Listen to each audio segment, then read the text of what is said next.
Vamos a abrir hoy en la carta a los Romanos, para nuestra reflexión de hoy, en la carta a los Romanos, el capítulo 8, como estamos siguiendo. Vamos a terminar esta sesión del capítulo 8 el domingo que viene. Pero hoy vamos a leer desde el versículo 18 en adelante. Carta a los Romanos, capítulo 8, versículo 18 en adelante. Dice así: pues tengo por cierto que las aflicciones del tiempo presente no son comparables con la gloria venidera que en nosotros ha de manifestarse. Porque el anhelo ardiente de la creación es el aguardar la manifestación de los hijos de Dios. Porque la creación fue sujetada a vanidad, no por su propia voluntad, sino por causa del que la sujetó en esperanza. Porque también la creación misma será libertada de la esclavitud de corrupción a la libertad gloriosa de los hijos de Dios. Porque sabemos que toda la creación gime a una, y aún está con dolores de parto hasta ahora. Y no solo ella, sino que también nosotros mismos, que tenemos las primicias del Espíritu, nosotros también gemimos dentro de nosotros mismos, esperando la adopción, la redención de nuestro cuerpo. Porque en esperanza fuimos salvos, pero la esperanza que se ve no es esperanza, porque lo que alguno ve, ¿a qué esperarlo? Pero si esperamos lo que no vemos, con paciencia lo aguardamos, y de igual manera el Espíritu nos ayuda en nuestra debilidad. Pues, ¿qué hemos de pedir como conviene? No lo sabemos. Pero el Espíritu mismo intercede por nosotros con gemidos indecibles. Mas el que escudriña los corazones sabe cuál es la intención del Espíritu, porque conforme a la voluntad de Dios intercede por los santos. Vamos a detenernos aquí en la lectura de la palabra de Dios. Yo estoy seguro que a nadie le gusta hablar de sufrimientos, de padecimiento y mucho menos de muerte. Le huimos a todas estas palabras, pero a pesar de que le huimos, esto está todos los días al alcance de la mano, ¿no? Quiere decir que yo digo que tratar de eludir el tema de la muerte o del sufrimiento o de los padecimientos es una forma de la tontería, porque nadie los conjura por no hablarlo, ¿no? En cuanto al sufrimiento, hay dos creencias equivocadas que tienen muchos cristianos. Algunos cristianos se van a un extremo y dicen: el cristiano no sufre. No, el cristiano sufre como cualquier otro. No se sacó una póliza anti-sufrimiento cuando llegó a Cristo, sino que el sufrimiento aparece como aparece en la vida de todas las personas. Seguimos siendo humanos y seguimos teniendo un cuerpo de carne, y por lo tanto el desgaste, el sufrimiento, la muerte está en nuestra vida como una presencia activa y permanente. Otros dicen: bueno, tenemos que sufrir para ganarnos el cielo. Yo cuando escucho esa frase digo: es una ofensa tremenda a la obra de Cristo, porque el que ganó el cielo es Cristo al morir en la cruz, que pagó por nosotros. Entonces yo no tengo que hacer esfuerzo por ganarme el cielo. Por otro lado, si yo quiero pagar algo a Dios haciendo esfuerzos humanos, siempre voy a fracasar. No puedo pagar la deuda del pecado por mí mismo. Lo que quiere decir que cuando hablamos de esto tenemos que pensar que el cielo se abrió para nosotros por Jesucristo, y que hacemos buenas obras y trabajamos porque somos cristianos, pero que tenemos que sufrir. Los primeros cristianos fueron perseguidos durante 3 siglos, no la pasaron bien. Fueron expulsados de las ciudades donde vivían, fueron torturados, fueron asesinados y fueron convertidos en espectáculo, un espectáculo. En la carta a los Hebreos se describe esto desde la época del primer siglo, esto se prolongó hasta el tercer siglo, y dice: sostuvimos grandes combates de padecimiento, fuisteis hecho espectáculo, sufristeis el despojo de vuestros bienes con gozo, lo que quiere decir que los cristianos estaban acostumbrados a sufrir. ¿Qué era lo que los sostenía? Tenían esperanza. Cuando Pablo le escribe a los Efesios, le dice: en aquel tiempo, sin Cristo, estabais sin esperanza y sin Dios en el mundo. El cristiano sufre, pero sufre con esperanza. Todos tenemos esperanza. Y el tema central de esta porción que nosotros leímos, el tema central de este pasaje es la esperanza. Porque en esperanza fuimos salvos, dice el versículo 24. Es decir, la esperanza es fundamental en la vida del cristiano, sobre todo porque vivimos en un mundo que está gimiendo. Somos esperanzados en un mundo gimiente. No solo los hombres gemimos, acá se habla de otras esferas que no son justamente la esfera humana, donde hay gemidos. Para entender esto tenemos que hacernos una pregunta. ¿La sociedad humana, en su evolución histórica, mejora o empeora? ¿Mejora o empeora? Yo vivo en la misma casa vivimos con Celia desde hace 50 años. 50 años, desde que nos casamos que estamos allí. Cuando llegó el momento de poner el cerco de frente en la casa, porque hay un jardín, entonces pusimos un cerco de 60 centímetros de altura. Así. Había un portón que nadie sabía para qué estaba porque nadie lo usaba, yo pasaba por arriba. Y había un portón para el vehículo, que un día me lo llevé por delante porque no se veía por el espejito, así que salí y estaba cerrado. Hoy tengo una reja de 2 metros. Entonces la pregunta es, ¿mejoramos o empeoramos? ¿Mejoramos o empeoramos? ¿Se da cuenta? A veces las cosas más simples que tenemos a nuestro alrededor nos marcan la marcha de la sociedad misma, ¿no? El timbre, para llegar al timbre había que entrar a la casa, atravesar el jardín y recién estaba el timbre ahí. Hoy hay un timbre en la puerta y hay una ventana por donde se mira quién es el que tocó el timbre. Quiere decir que en aquel momento abríamos la puerta y estábamos frente a la persona directamente. Hoy ya cambió todo. Por lo tanto, a pesar de lo que se dice o lo que se aspira, el mundo no va hacia lo mejor. El progreso científico y tecnológico no es lo mismo que el progreso moral o espiritual. Y muchas veces confundimos las cosas y creemos que porque tenemos mejor tecnología y porque podemos alcanzar mayor comodidades, porque hay una mejor comunicación estamos mejor. Pero realmente en lo moral y en lo espiritual estamos muy mal y cada vez peor. Y no es esto solamente un tema nacional, es un tema internacional. En el mundo pasa esto, en el mundo está pasando esto. Que desde el punto de vista humano hay una regresión en lo moral y en lo espiritual. Cuando el Señor Jesucristo habló con los discípulos, porque ellos le preguntaron acerca del futuro, el Señor le dijo, vendrán en primer lugar muchos en mi nombre diciendo que son los salvadores de la humanidad. No les crean. No les crean. Hoy podríamos hacer una lista de salvadores de la humanidad que andan dando vuelta por allí permanentemente. Dice, y oirán de guerras y de rumores de guerra, y habrá pestes y hambres y terremotos en diferentes lugares, y esto será principio de dolores. Esto es lo que está pasando hoy. Quiere decir que Jesús anticipaba que la sociedad iba a evolucionar tecnológicamente. La Biblia dice, la ciencia va a aumentar, el conocimiento va a aumentar, la tecnología va a aumentar, pero la realidad es que moral y espiritualmente estamos peor, no estamos mejor. Lo que nosotros llamamos progreso en lo moral es decadencia, es retroceso. El apóstol Pablo, cuando habla de los tiempos futuros, no hace como el Señor habla de la sociedad futura, guerra, rumores de guerra, él dice el hombre del futuro. ¿Cómo será el hombre del futuro? Dice, mire, vendrán tiempos peligrosos. Bien, tiempos peligrosos.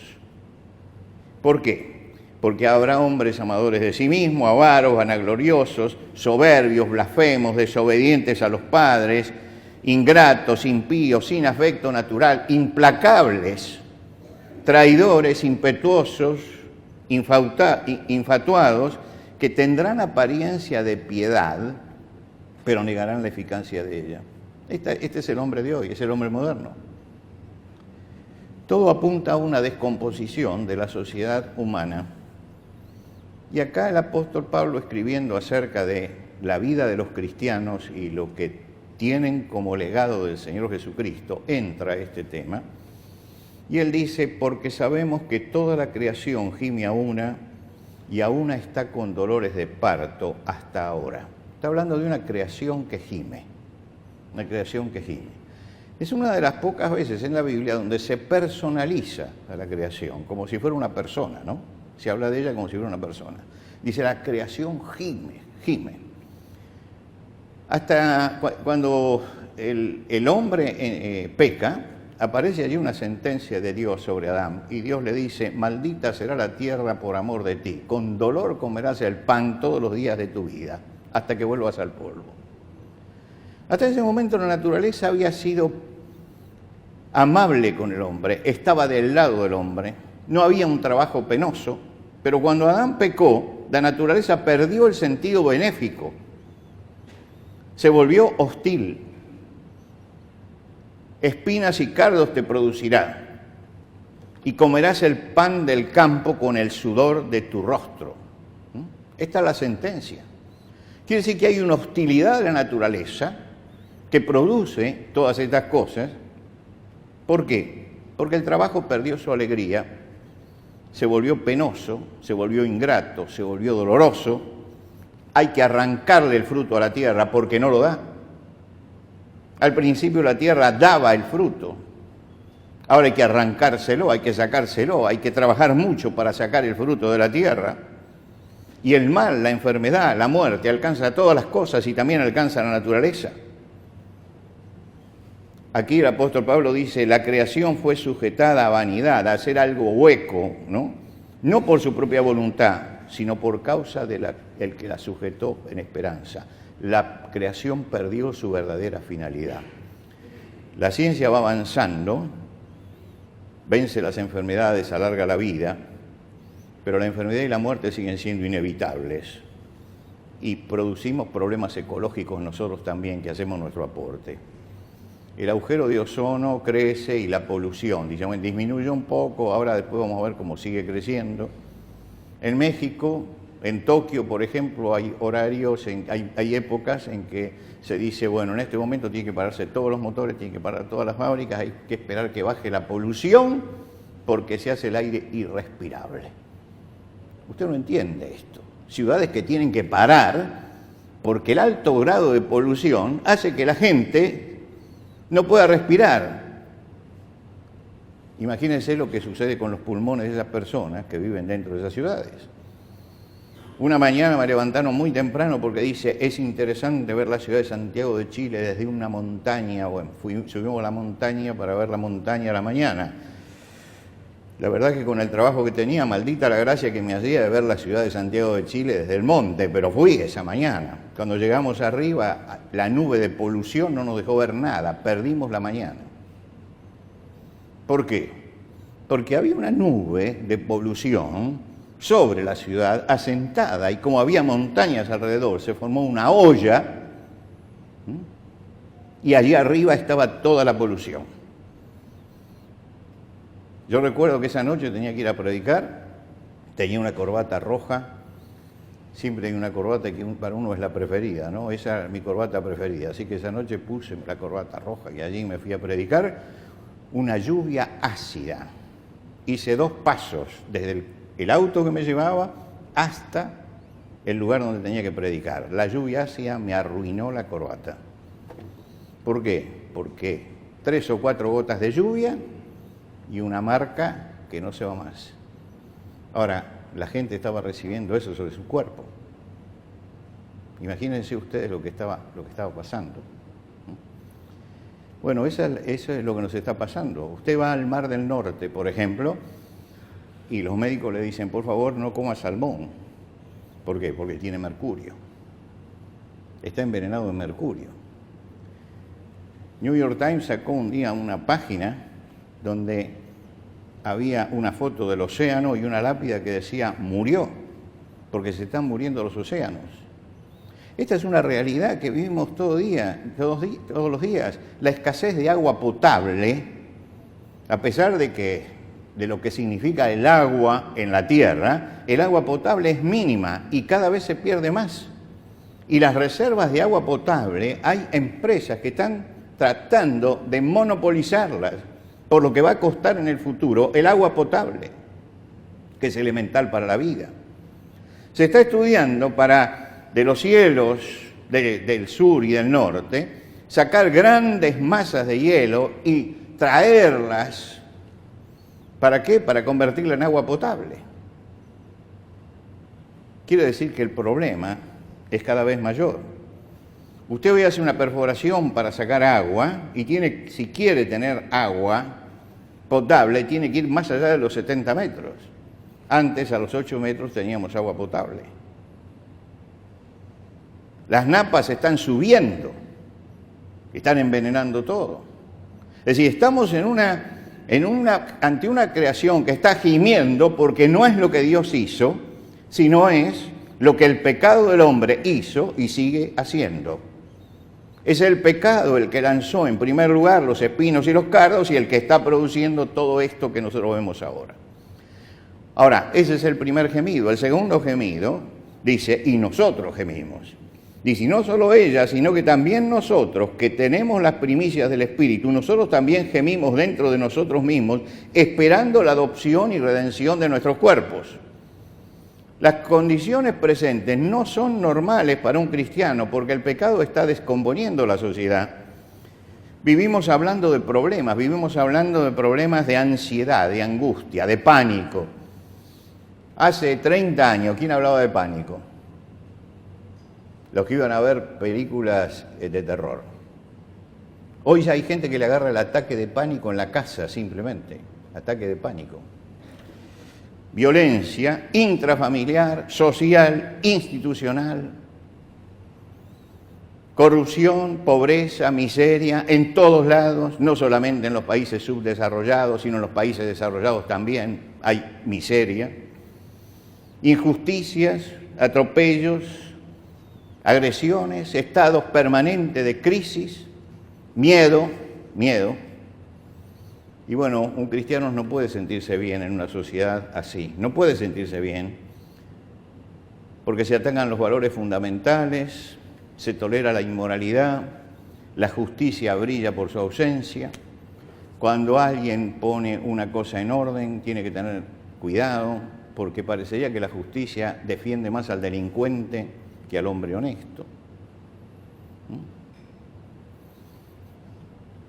Se intenta educar a nuestros hijos al margen de los padres, con lo que la sociedad dice.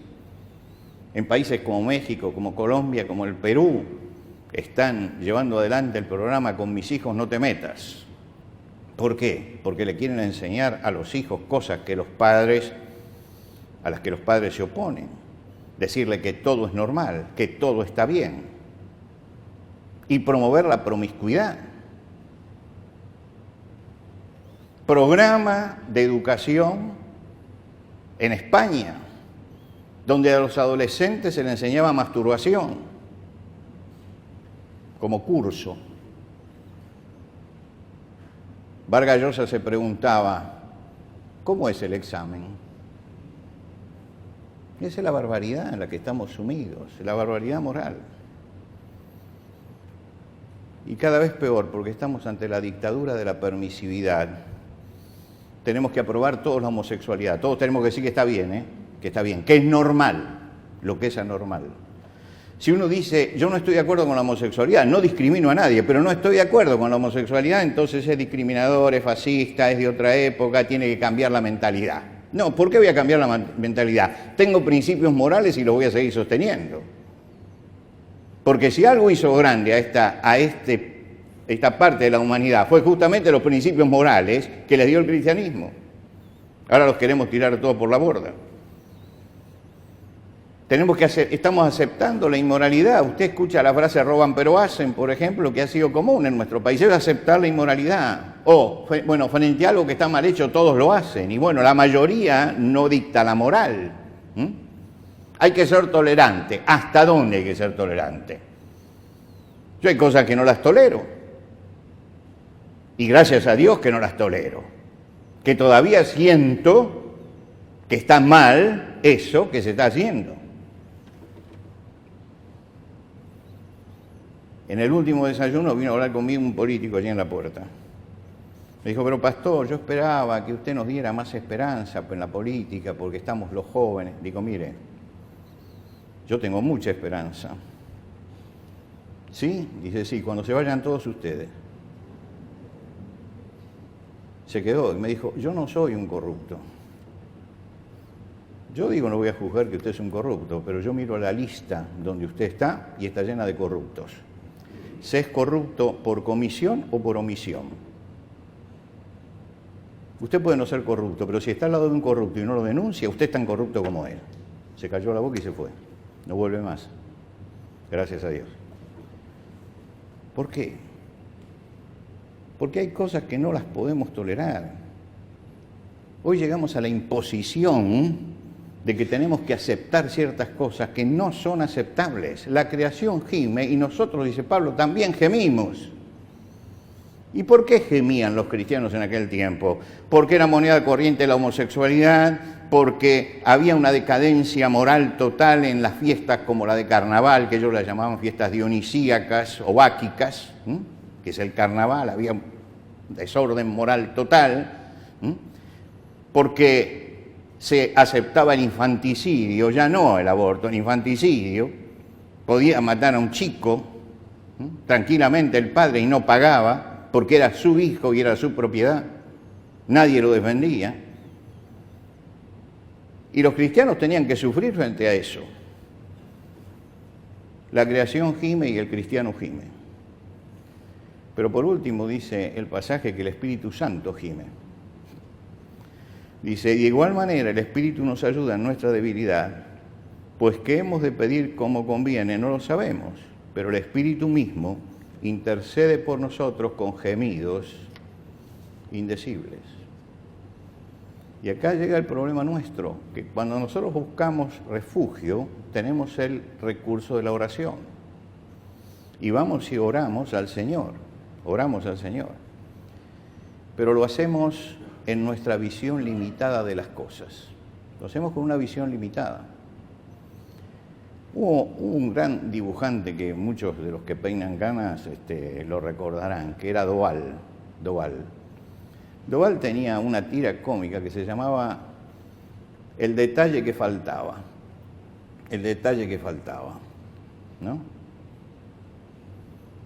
Entonces, pasaba un señor corriendo en el primer cuadrito y alguien le decía, ¿dónde vas tan apurado? Y en el segundo cuadrito aparecía el señor que seguía corriendo y el otro asombrándose porque había un león corriendo atrás. Es decir, si a usted le faltaba el detalle ese, usted no entendía lo que pasaba. Usted entendía cuando tenía toda la visión completa. De ahí que la tira se llamara El detalle que faltaba. Mostraban solamente un sector y cuando usted no entendía nada, iba a la parte siguiente y veía absolutamente todo. Nosotros cuando oramos, nos falta siempre el detalle, nos falta algo. Hay algo que está fuera de nuestro alcance y fuera de nuestra comprensión. Y entonces podemos orar creyendo que estamos pidiendo lo lógico y no estar pidiendo lo lógico. A mí me ha pasado de oraciones que yo pienso hoy mirando para atrás, menos mal que Dios no las contestó, menos mal. En aquel momento yo no entendía eso, pero a través del tiempo uno dice, bueno, menos mal, yo estaba pidiendo mal esto. Cuando el periodista escribe un artículo en el diario, él escribe a toda velocidad porque hay una fecha que es una hora que es hora de cierre. En la hora de cierre ya tiene que estar el artículo allí. Y en esa corrida comete errores gramaticales, ortográficos, de tipeo, todo. Porque está escribiendo y le están diciendo entregue, y tiene que entregarlo. Ahora él lo entrega así como está, pero hay un corrector. Y yo he trabajado con correctores y los he visto trabajar a los correctores. Y es impresionante porque ellos miran así, dicen esta palabra está mal escrita, esta está mal escrita, con una velocidad tremenda. Son especialistas en corregir. Y corrigen, colocan. Y hay una serie de ganchitos especiales que hay que aprender a leerlo, donde ellos marcan en el costado dónde está el error y qué tipo de error es, con un signo. Quiere decir que entregan todo ya marcado para que se corrija. El corrector organiza todo para que funcione permanentemente. El Espíritu Santo es nuestro corrector. Yo puedo pedir lo que quiero y lo hago pidiéndolo en fe, creyendo que estoy pidiendo bien. Y después me entra la duda, ¿pedí bien o no pedí bien? Que no te entre la duda, hermano, el Espíritu Santo gime por nosotros con gemidos indecibles. Él va a ordenar esa oración. Va a ordenar esa oración. Porque lo que hemos de pedir no lo sabemos realmente. Pedimos, pero Dios recibe corregida esa oración, porque el Espíritu Santo gime. Y gime viendo que nosotros, las cosas que nosotros no vemos y viendo a veces las necesidades que pedimos. Quiere decir que la creación gime, los cristianos gimen y el Espíritu Santo gime. Estamos frente a un gemido total. Ahora, nos detenemos un poco en dos detalles del pasaje, simplemente porque la hora se fue. Pero sabemos que toda la creación gime a una y a una está con dolores de parto.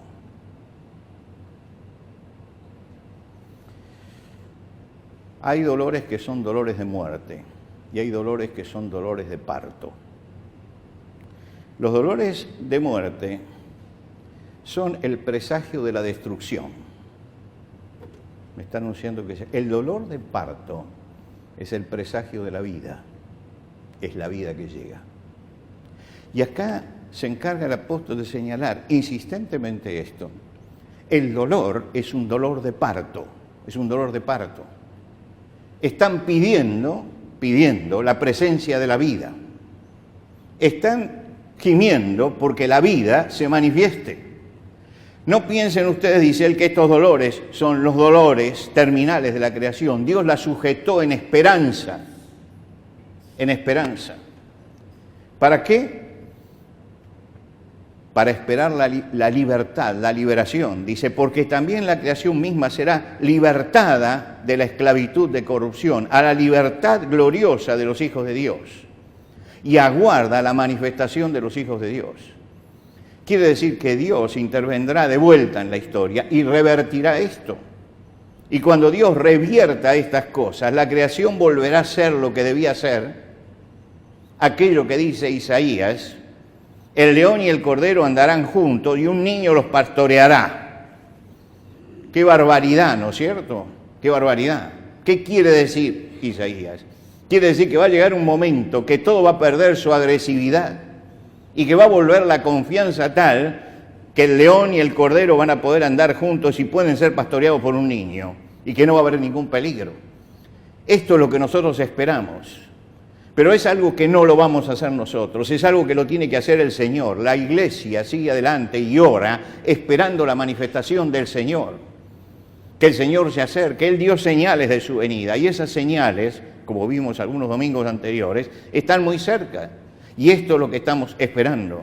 Que la redención total surta su efecto para que la creación del parto de la vida. Y nosotros también esperamos la redención de nuestros cuerpos. Esperamos la redención. Hemos hablado de los cuerpos en los domingos anteriores, hemos hablado del cuerpo. Y nosotros vamos a tener que sembrar el cuerpo. Nuestro cuerpo va a ser sepultado, va a volver en alguna forma al polvo. Pero la palabra de Dios dice, es como la semilla o el grano. Tiene vida dentro, pero la vida no se manifiesta en su plenitud. Nadie puede dudar que una semilla tiene vida, pero no está esa vida manifestada en plenitud. Cuando lleguemos nosotros a la presencia del Señor, o el Señor venga para transformar nuestros cuerpos y nuestros cuerpos sean transformados, entonces en nosotros va a fructificar la verdadera vida y vamos a terminar con esto que es el peso que tenemos del pecado que nos está asediando. En aquel momento, nosotros que hemos sido librados de la pena del pecado, seremos librados también de la presencia del pecado que está siempre sobre nosotros. Hemos sido librados de la pena, pero seremos librados también de la presencia del pecado. Y en ese momento, todos esos gemidos de dolores de parto tendrán como resultado que la corrupción pase a la incorrupción, que pasemos de la corrupción a la incorrupción. Los dolores son un clamor, son el clamor que está gritando lo mismo que dice en el último capítulo de Apocalipsis, con lo que se cierra el libro de Apocalipsis. Es el grito de la iglesia diciendo, ven Señor Jesús. Es el grito de la iglesia pidiéndole a Dios que intervenga en la historia. Es un clamor, el gemido, pidiendo que el Señor vuelva. Y porque tenemos esa esperanza, es que obramos, es que luchamos, es que seguimos adelante a pesar de esto. El apóstol Pablo habla de los dolores de parto. Hay dolores en tu vida, hermano, son dolores de parto, no te olvides. No son dolores para destruirte, son dolores de parto. ¿Y qué me libra a mí de los dolores de parto? Me libra únicamente la esperanza, la esperanza. El dolor existe, pero cuando tengo esperanza, entonces miro para adelante y sigo, y prosigo, y avanzo. Y muchas veces tenemos dolores en nuestra vida que son por circunstancias, por pérdidas, por lo que sea. Y seguimos adelante, ¿por qué? Porque tenemos esperanza, porque miramos al Señor y tenemos esperanza. Por eso esta sección del capítulo 8 de Romanos nos muestra que el cristiano es una persona que tiene esperanza. Por eso, porque tenemos esperanza, es que seguimos adelante confiando todos los días en el Señor. Nos ponemos de pie. Señor, gracias por la presencia tuya con nosotros esta mañana y porque hemos podido recordar al Señor Jesucristo, nuestro Salvador, en su sacrificio. Te pedimos ahora que recibas nuestra adoración y también nuestro pedido. Que esta semana que vamos a comenzar, en todo podamos honrar tu nombre y vivir como auténticos hijos tuyos. Que los que nos vean puedan decir, qué grande es el Dios en el que cree. Bendícenos, Señor, para esto. Y bendícenos como iglesia en las tareas que comenzamos en el curso de mañana a la noche, en los videos que vamos a ver el jueves, en el encuentro que tendremos el domingo próximo para cerrar este capítulo. Y te rogamos, Señor, que la paz tuya, la bendición tuya, esté con nosotros todos los días de esta semana. Te lo pedimos por Cristo Jesús. Amén.